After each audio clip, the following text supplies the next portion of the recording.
PEGI 12.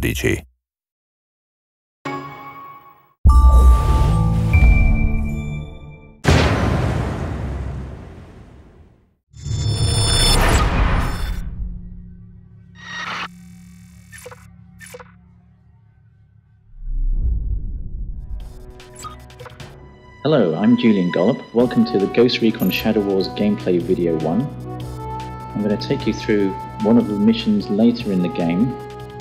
We've got two ghosts in this mission. First one is Banshee. She's a Recon class. And we've got Duke, who's a Commando class.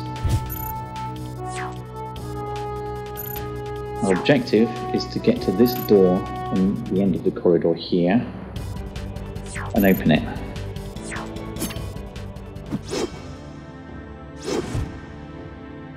Okay, if we look around, we'll see some enemies above us, some to the left, and there's some below. Fortunately, our guys are armed with some pretty heavy weapons. It's a turn-based game, so I'm going to select Banshee here, and I'm going to move her up to attack some enemies on the left. The green squares indicate all the positions that I can actually shoot from, so I'm going to move to this position. Select attack. For a choice of two targets, this one or this one. The bar above the enemy's head indicates possible damage. Red is certain damage, and the orange part is possible damage, and the green part is what he's going to be left with. So let's select attack and see what happens. Okay, he's taken 12 hit points damage, he's half dead. Banshee has finished moving, so I'm going to move over and select Duke. Again, the green squares show where I can attack from. I'm going to bring Duke up near to Banshee.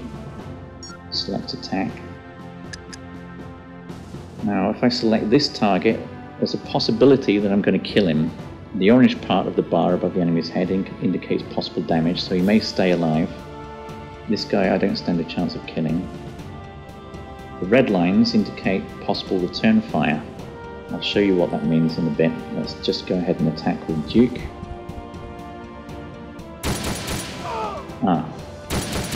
Unfortunately the enemy remained alive, and I got return fire from both of them. This is very important tactically to take into account return fire when you're attacking. At the moment it doesn't matter too much because my guys are very tough, and Duke is taking just a little bit of damage. Banshee nothing yet. So let's end the turn and see what the enemies are going to do.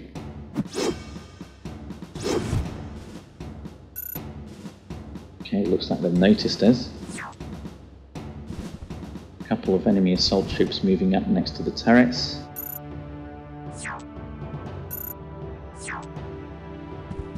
Another assault moving in close to reveal Banshee. The other one attacking Banshee. Normally Banshee cannot be attacked directly because of her camouflage, but if an enemy moves next to her, she becomes revealed. Okay, we've got the gunner drones moving up to the south.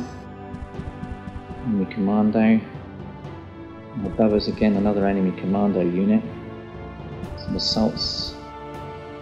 Here we've got two melee drones which are very nasty in close combat, so we don't want to let these guys get next to us. And finally we've got one more assault over to the left. Basically, we're surrounded. First, let's deal with the immediate threat. I'm going to take this guy out. I'm going to just move Banshee a little bit more towards our objective and attack from there. She's at close range, she does a lot of damage and kills in one hit. That's excellent. Now Duke is free to launch his attack over here. When I select Duke, I'm going to switch to his secondary weapon, which is a shoulder-launched missile launcher. I can't move so far and attack. And if I move here, select attack, I can launch an attack on the line here. It's an area effect weapon, so I should be able to affect 3 targets. Let's see what happens. Excellent, I've taken out one of the turrets and 2 of the defending guards are seriously injured. Let's see what the enemy can respond with. Assault's moving up closer, but they're not in range to attack yet.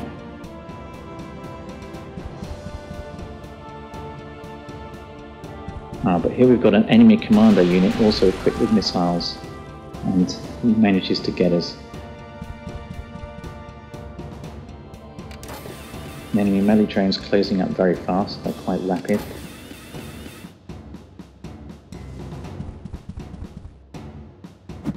So now I've got to be careful. I'll stick with the main objective. I'll get Banshee probably to attack the guys over on the left. So let's select Banshee. Banshee is equipped also with a secondary weapon. I'll switch to it now. This is an EMP grenade. It's very effective against enemy drones and turrets, but will also do a reasonable amount of damage to enemy soldiers. So again, if I launch in the middle here, back from this position and see what I can do. Should be able to take most of them out. Yes, excellent, all three are gone. Now this leaves Duke to choose where to attack next. It's a big choice of targets. And now I will probably launch an attack here. So what I'll do is I'll move this way a little bit and I'll select attack position. This means I can select any position in the red area. I can place it here, and because of the area effect it should affect both those enemies. Let's see. Okay, excellent. They're both damaged but not killed.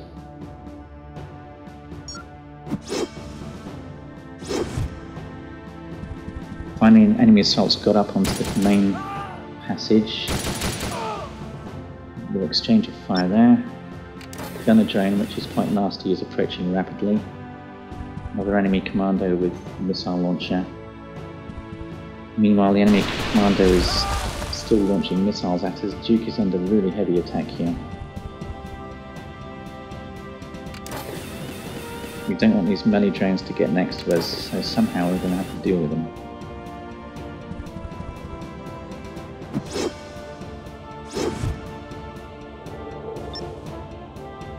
Now, unfortunately, Duke is now powered up. Whenever you attack an enemy or kill him, you get some power points. If you look at the blue bar on the bottom left, you'll see it's at 100%. So I'm going to make good use of my power attack. Let's select Duke first. I'm going to launch the power attack into the middle of these guys here. If I move the camera a little bit, you can see they're reasonably well bunched up. Get some return fire from that position. Maybe I can move here, I won't get any return fire. Now I'm going to select Wide Impact, which is Duke's power attack. This immediately extends the area of effect, and it will also do more damage, so I should be able to do quite a lot here. Let's see. So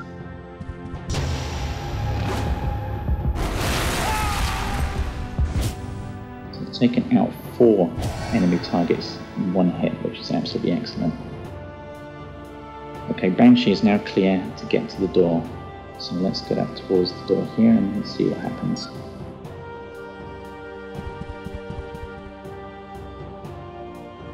Oh dear, on the other side of the door we've got a whole load of trouble. A lot of enemy drones. But to find out how to beat them, you will have to play the game for yourself.